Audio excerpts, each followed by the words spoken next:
Your B2B Marketing Pint is the podcast for B2B technology marketers who want to sharpen their competitive edge.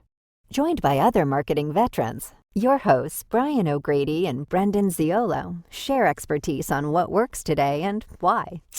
Grab a cold pint of hot takes on branding, content marketing, demand generation, and more, served with a side of sarcasm. Hello, everyone. Welcome to Season 2 of the B2B Marketing Pint podcast. We took a little break. Hopefully you didn't miss us too much, but super excited to be back with Kris Rudeegraap, who is the co-founder and CEO of Sendoso. Kris will be the first guest who I don't think Brian and I knew before. He politely reached out to us and asked if he could join us. Like other guests, he liked the concept of drinking while we do a podcast. So I think we're onto something, Brian, with that approach here.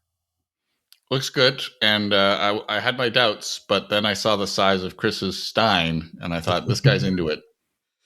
And so Kris, as I mentioned, is co-founder, CEO of Sendoso, which is a leading gifting and direct mail platform. So that will kind of give you a hint on the topic we're going to cover today.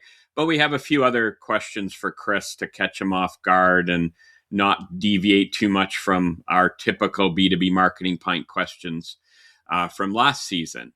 And Kris is actually a native of California and currently residing in the Bay Area. So maybe our most distant guest, but no, we had a guest from India on. So sorry, Kris, you're number 2 on that list.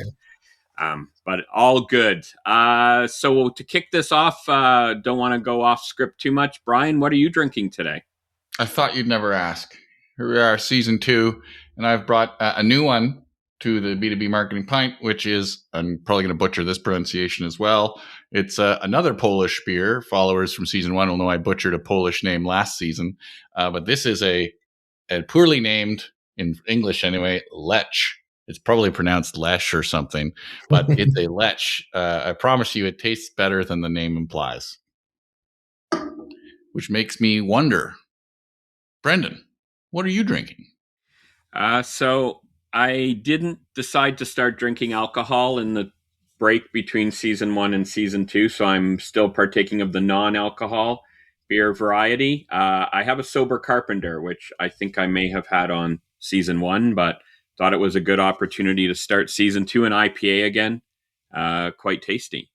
And Kris, you hinted and teased us with a giant beer stein, but maybe you can elaborate and let us know what you're drinking today. Oh, he's going to dive right in. I'm going to just start drinking it. I've already been sipping it, so I might need to fill us up again. It was a long introduction. This is a Fort Point beer company. It's a KSA Kolsch. So it's a lighter, fresh beer that tastes real good in the morning. Yeah. For our listeners, we don't always remember the time differences. So yeah, Kris, we appreciate you partaking in a breakfast beer with us today. Of course. That's wouldn't have it any other way. All right. Well, before we get started, and Brian, I'll give you the honors of asking the first question. Let's do a quick cheers. Cheers. Here's to Season 2. All right. Okay, Brian, get us rolling here, and let's try and get some answers out of Kris. All right, let's talk marketing. It's time to put Kris over a barrel. I'm going to go right to the elephant in the room because I was kind of fascinated when we learned about your company and you reached out and we bumped into you and I checked you out. And I thought to myself, isn't this frickin' direct mail? Did I just get it transported back to the 1980s or something? What's happening here? So who the heck are your customers? Who's using you? What are they using you for? Is anyone actually doing this, and why are they doing it? This is mostly a digital marketing podcast. What's going on, Kris? Glad you asked. Maybe I'll start with a little founder story to give you some of the inspiration on why I started it and what we're seeing. But about 9 years ago when I started Sendoso, I was in sales myself, and I saw a mixture of email response rates diminishing, not getting as many replies, as well as I was sending out gifts in direct mail manually myself, and it was working really well. People were like, what's this? I get an inbox full of emails, but I don't get much on my desk. And so it allowed me to stand out. And it worked really, really well, booking meetings, closing deals faster. And so, I basically started Sendoso out of my own need. Little do you know, now fast forward almost a decade later, I think some of those same things that I saw, ad prices are going up, making that channel harder, email becoming more noisy, deliverability becoming harder. AI is even making that email even easier to send out. And so I think in B2B, using direct mail is a no-brainer now, because you can, grab the buyer, where they are, disrupt the patterns of just getting emails and ads. And it's hard to ignore.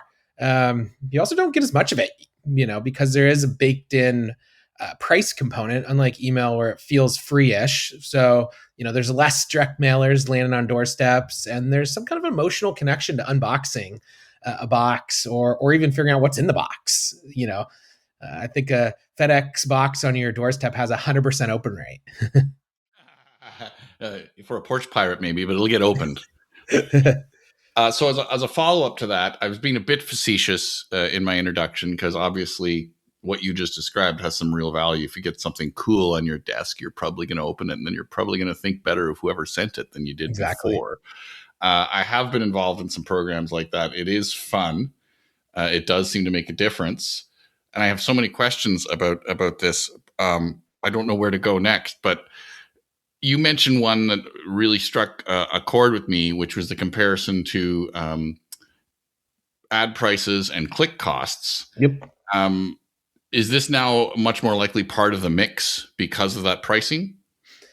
Yeah, I think it's a mixture of, for the best marketers, they're comparing a dollar and what channel is producing how much output or pipeline. And so while there is some misconceptions that gifting and direct mail is expensive, I think for our best customers, they actually think it's cheap if you say $1 and, direct mail generates $4 in pipeline. But if $1 in ads generates $1.20 in pipeline, well, then, that comparison makes sense for it. So I think, marketers are using this. We're seeing sales teams use this really well. Customer success teams. The list goes on, I think, in terms of some of the different unique use cases we're seeing. I'll throw you the microphone in a second, Brendan, but it occurs to me that one thing, Kris, you might maybe you know this already. Maybe you're this clever, but one thing you might be triggering is this very fundamental marketing law of reciprocity. Years ago, I should know the psychologist's name, but I can't remember. This dude wrote a marketing book and said one of the things you can't get away from as a human being, because we're all social creatures, which is if I do something decent or nice for you, you can't help but want to do something decent or nice for me, which is basically the opposite of an email. I want to delete your emails. I don't feel like you've done anything nice for me if you send me an email. But if you send me a shiny object, is that why this is working for you? Because you're triggering that fundamental notion of reciprocity? 100%. Yeah, I think that's one of the big factors is, especially when you personalize the gift or the direct mailer. So you're, standing out, you're being personal, you're grabbing their attention, you're being different. All those things are going to help. And I'm a firm believer in you got to, reach out to these buyers on every channel all the time. So I think it's not just send gifts, close your eyes, and your calendar is going to fill up with a million meetings. It's how do you, send them a mailer one day, you get on the phone, you get in their inbox, you get in their social streams, you get in, all these different channels that add up to being, right place, right time to grab the attention when your buyer, wants to respond and, is into figuring out how you're solving their problems. Makes sense. Brendan, I better stop because I'm monopolizing things.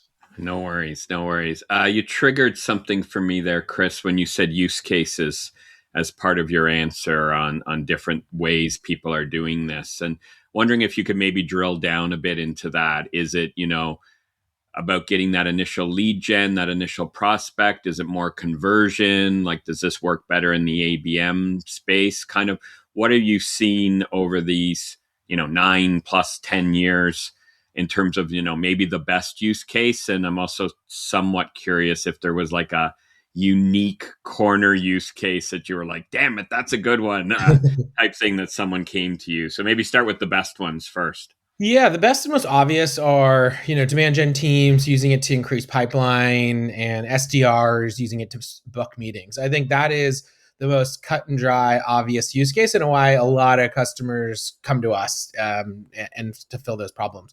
But we like to kind of do more of like what I call like a leaky bucket consultation with our prospects or customers, and figuring out where are the other opportunities to solve pains in their pipeline. And so we've seen some really interesting things, like we have got use cases where folks are putting gifts in ads. So it's like, hey, book a meeting, get some AirPods, and those ads are converting better now. So it's like, okay, now your ads are converting better because you're using gifting and ads. Or you're trying to drive up CSAT or NPS, and you're saying, hey, you get this gift card if you fill out this survey, and boom, now they're getting responses. Or you're doing enterprise ABM, and you're figuring out how do you create a larger buying committee, and now you're sending out gifts to other people in the buying committee, grabbing their attention. Or informational mailers. I think that some people forget that they have this library of amazing digital content on their website, but what better way to get that and expand the buying committee is printing those and mailing those out to prospective clients, or even clients that you want to expand their usage. So we see that working really well. A use case that I hadn't thought of, but we're seeing a ton lately, is demo show rates. You spend all this time trying to get them to the demo.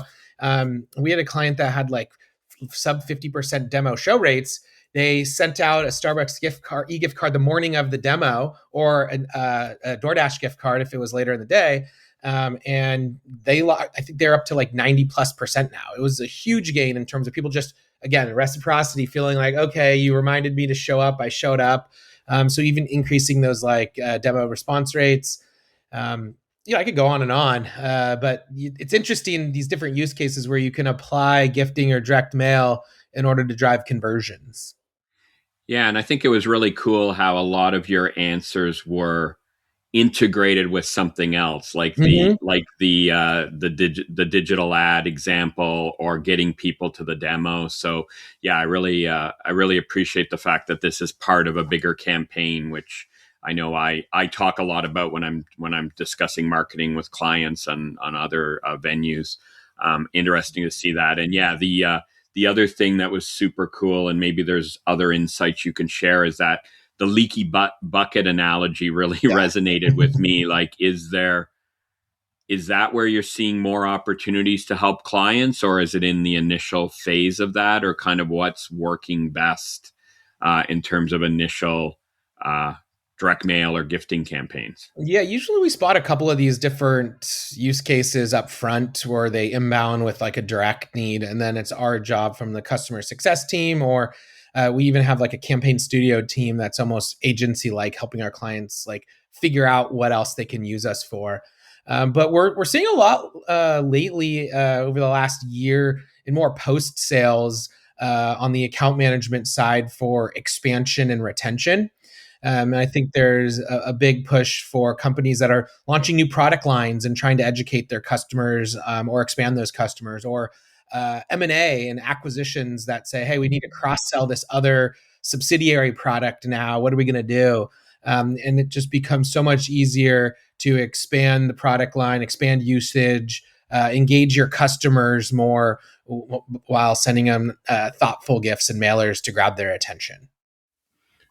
You just cool. triggered. It sounds like Kris could go on and on here, Brian, with use cases. So maybe it's time for another question. I'm just getting warmed up. I've got so many questions. You made me think of bankers, and I don't always think fondly of bankers. For both of our banker listeners, maybe you're all right. But for bankers, I've always been vexed when I see those ads like, hey, if you're a new customer, we're going to send you a toaster. But for our existing customers, to heck with you. But I thought isn't that the opposite of good marketing? So I was intrigued when you said, what if you sent them to the people who are already customers? That makes a lot of sense to me. Exactly. Yeah, I think there's a lot of marketers focus so much on top of funnel MQLs and forget they have this amazing customer base that they can market to. And so we see that being an advantage for customers that have our platform, have a large customer base. We can give them some really good inspiration on ways to engage that customer base and ultimately drive more cross-sell and revenue. I hear you. And I just realized that we're living a use case here, Brendan, Kris. We sent a beer to Kris's door. Yeah, he showed up for the podcast. he showed up to the podcast. So Yeah. that's kind of a coming together of the worlds. I think so far we're 100% when we send beer, Brian. Almost. How's that for conversion and show up? I love that. There's a use case. There's a use case. Okay, well that's how it all works. So that's no fun. Let's talk about the things that don't work. I've been in marketing long enough. This will shock you, I know. I've been in marketing long enough to do some things that don't work. That's probably never happened to either one of you. But when people go wrong with gifting, especially our B2B audience, how do they screw it up? What's the number one mistake? Yeah, I'd say the number one thing that comes to mind is kind of using that same spray and pray mindset from email and just saying, okay, we can just spray and pray to a uploaded CSV, and people are just going to open our box and call us immediately. And so I think, again, this is a strategy, it's a technique, but it's something that you should layer into all of your other channels. So whether that's an email before the delivery happens, setting the stage, or a phone call after, or a social post. And even some of these don't have to have hard CTAs. It's not like every time you need to be like, let's do a demo, let's do a demo, let's do a demo. It's really building that relationship and knowing that could take weeks, months, quarters. And how do you build that relationship, build some trust, and figure out how you can get to the buyer when they need you most. And so I think spray and pray is a definite tactic that is a fail. Furthermore, we see companies that have bad mailing address data and are just wasting money there. We see people thinking that they have to save direct mail for special occasions, or like gifting is only for the holidays, versus like an always on strategy. So I think that's or like a one campaign strategy versus, hey, we can do campaigns to drive results, but we should also enable our sellers to have the ability to click send when they have the right time to meet the buyer when they need it most. And I think tooting my own horn, it's if you're not using AI and technology to do direct mail and gifting, like a platform, you oftentimes are spending way too much time and effort, or you're having your head of demand gen pack boxes in the afternoon, spending their salary unwisely there, can also be a mistake. Cool. Yeah, I can add that all of my list of mistakes. Brendan, Kris kind of touched one of the rails of B2B Marketing Pint. He brought up that acronym that we're always on about, that AI acronym. He did, yeah. I was going to take that in that direction anyway, but now he's just opened the door so wide. I think we have to ask this. So yeah, Kris, it's kind of become typical on this podcast. I mean, any marketing podcast, I guess, we've got to cover AI. So, where do you see the connection? I mean, you started to hint at that, but maybe you can go into a bit more depth on the connection of direct mail and AI and gifting, and how one helps the other, or more importantly, how AI helps the direct mail gifting side of things. But kind of walk us through how you're seeing that used effectively, and where you see the AI side of this going in the future. Yeah. So I think we're at a really cool time for AI and direct mail and gifting, because I think it hasn't, it's just beginning to layer on the AI, big data, automation technology now. I think for some other channels like, digital ads, for example, like, Meta or Google had AI years and years before us all had ChatGPT. So, I think some of the extra value has already been extracted there. But so long story short, the thing that we're seeing really well is hyper personalization. How do you use AI to send the right gift to the right person at the right time with the right message and the right delivery channel? It's a lot of rights.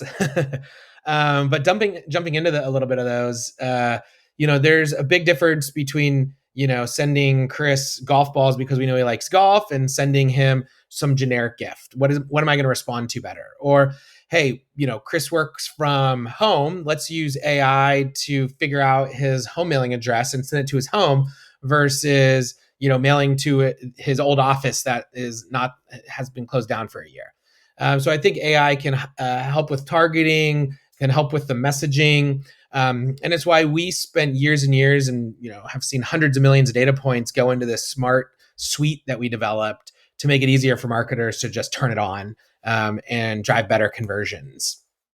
So I think we launched our kind of AI product offering a few months ago, kind of the first in the space to do it.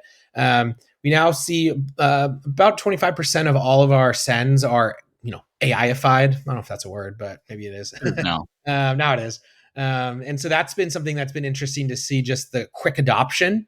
If I think if we did this podcast in a year from now, I'd say would probably be nearing 100%, because it's just a no-brainer to use better targeting and better hyper personalization. So that's like that's what it's available like today.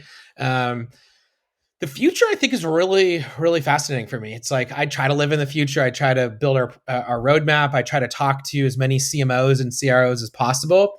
I think the biggest future ask that AI can bring to direct mail and gifting is creating kind of an always-on autonomous campaign strategy, similar to how when you're running ads, here's your ICP, here's your budget, here's your messaging, here's your copy, and let's just let it run. I think historically, for the last decade, direct mail and gifting have been more of like a once in time, let's load up a CSV, or let's trigger it off of a campaign list. But there's immense amount of effort.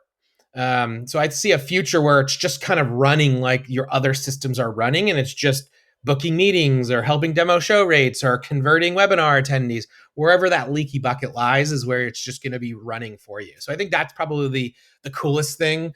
There's a lot that goes into that, because you need to know the right gift, the right message, and all those things.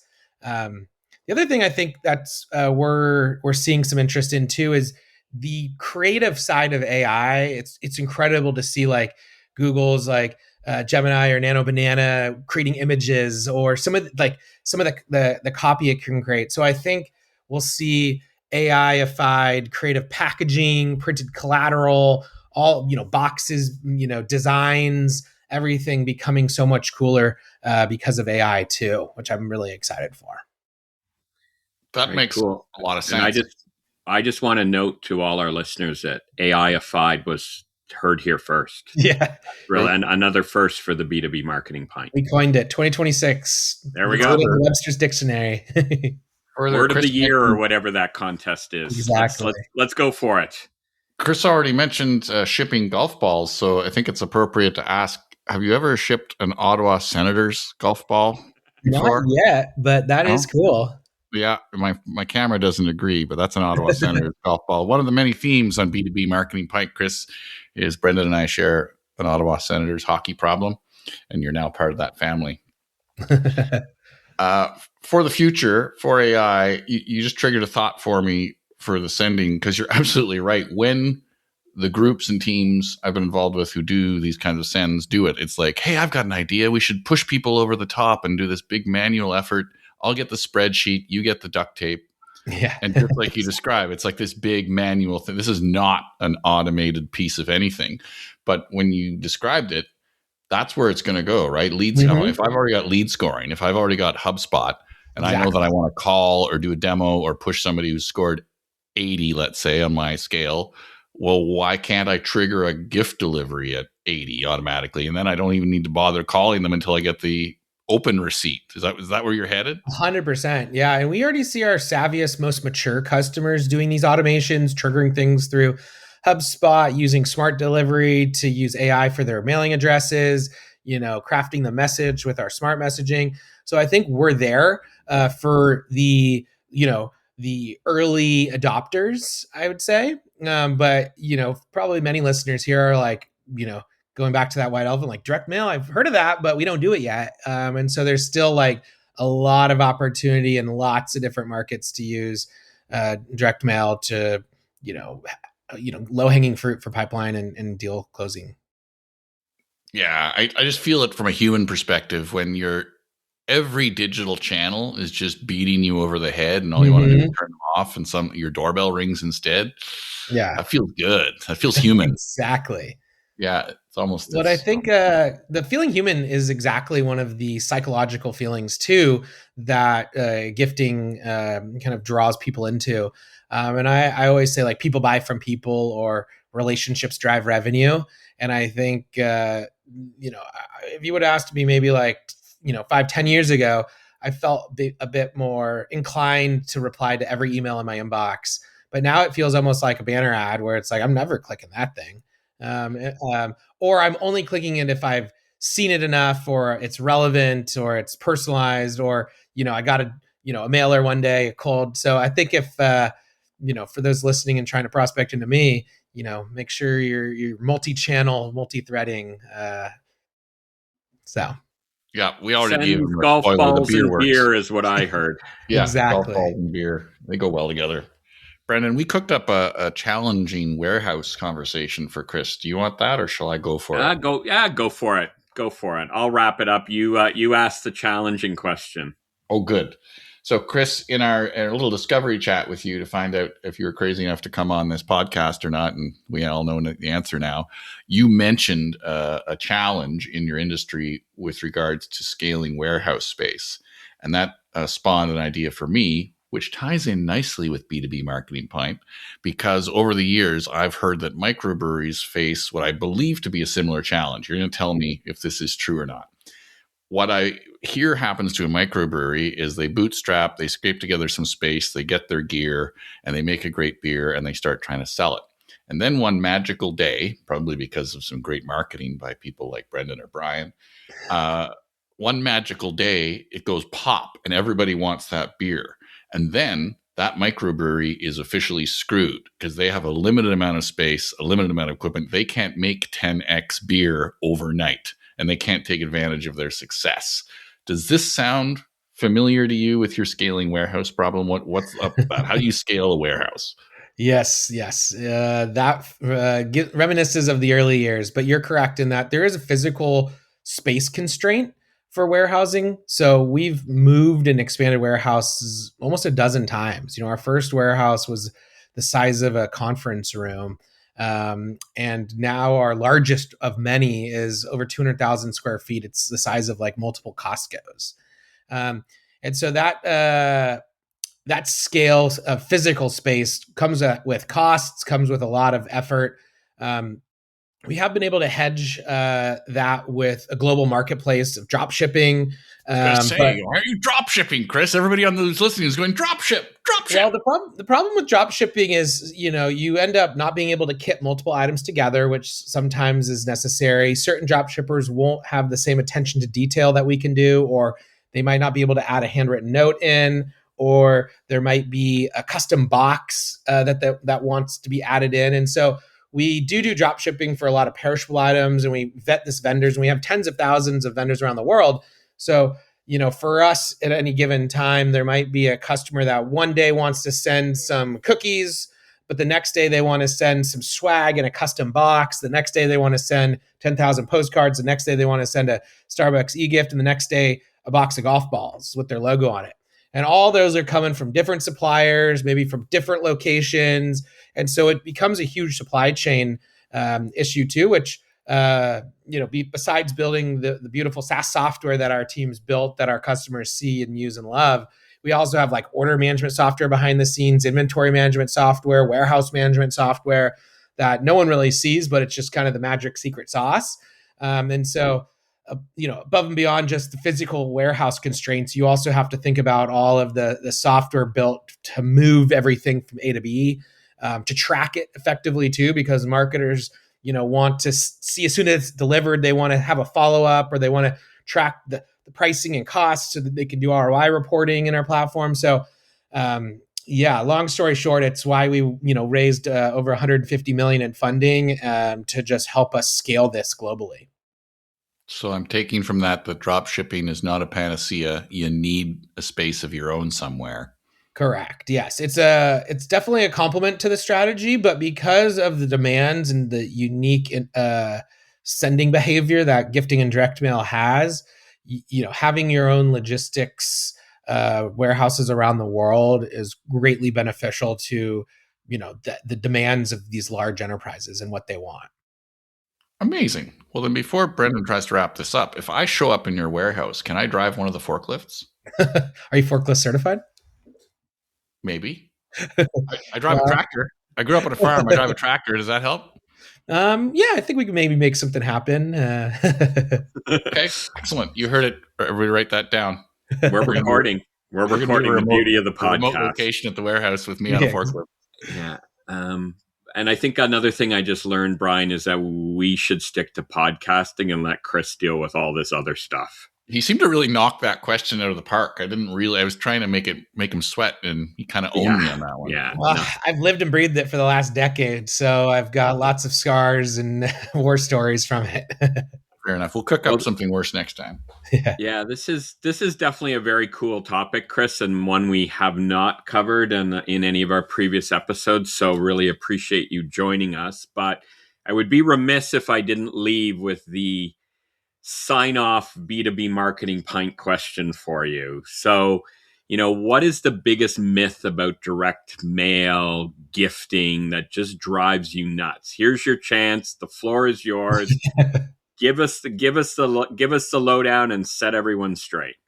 Yeah. The thing that I hear that just drives me crazy is just flat out people saying direct mail gifting is expensive. And I know we talked about this earlier just a little bit, but to go into more depth, one example I like to use is like, if you send somebody a $50 gift, ooh, wow, you're spending $50 versus a $0 email. What if you grab that prospect's attention and you book the meeting 2 months sooner than if you were to have a dripped email campaign go out?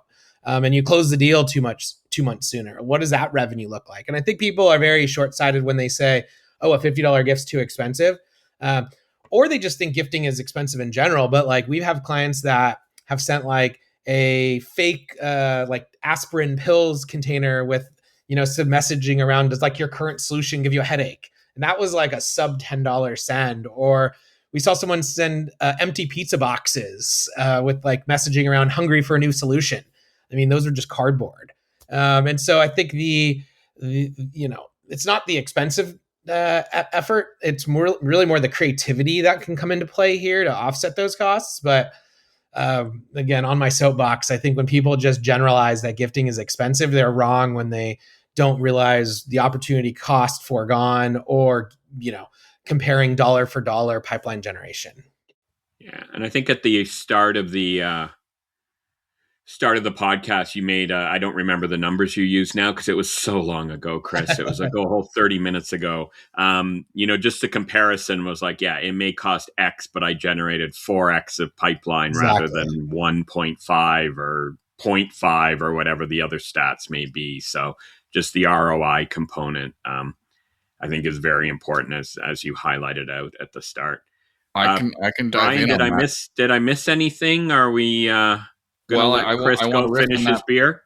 I'll riff on that for 1 second because back in the day, back when clicks were cheap, I think I would have been all over you, Kris. But like, no way is there ROI on your $20, $30, $40, $50 gift plus shipping compared to my super cheap clicks. But anybody who's been in an ad platform recently and is looking at their average cost per click multiplied by all the clicks, there's a much better argument for what you're saying right now, Kris. It makes a lot of sense.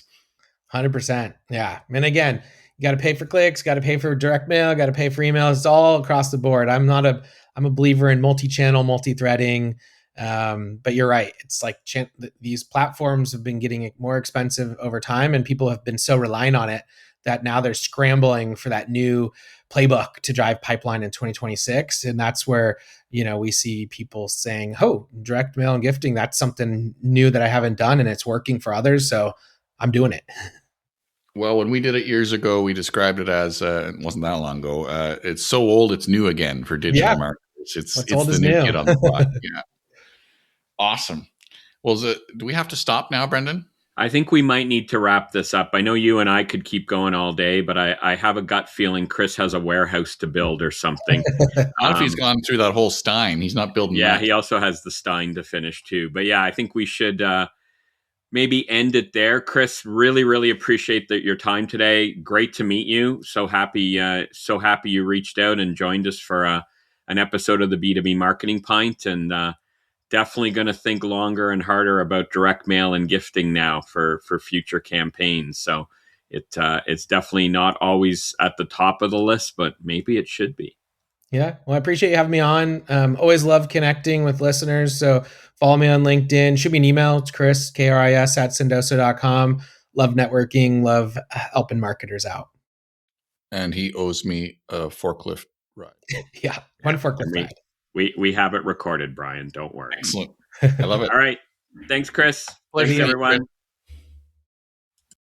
Hey, folks, if you liked that episode, you won't believe the next one. So don't forget to subscribe on your favorite platform and you won't miss out. Or if you've got an idea we haven't thought of yet, hit us up in the comments. We'll cover that too.